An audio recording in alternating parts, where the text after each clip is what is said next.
আবহাওয়ার পূর্বাভাস। দিনভর কখনো রোদ, কখনো মেঘ, কখনো দু এক পশলা বৃষ্টি। দক্ষিণবঙ্গের বর্ষার ছবিটা আপাতত এমনই। তবে এই স্বস্তি খুব বেশি দিন থাকবে না বলেই ইঙ্গিত। বঙ্গোপসাগর এবং বাংলাদেশ সংলগ্ন এলাকায় নতুন করে আবহাওয়া পরিস্থিতি তৈরি হচ্ছে।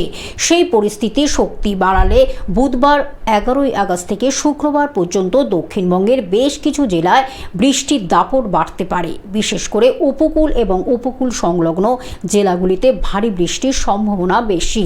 ফলে আজ রাতের ছিটেফোঁটা বৃষ্টি আগামী কয়েকদিনে আরও সংঘটিত বৃষ্টিতে বদলে যেতে পারে। Bureau report, globe news.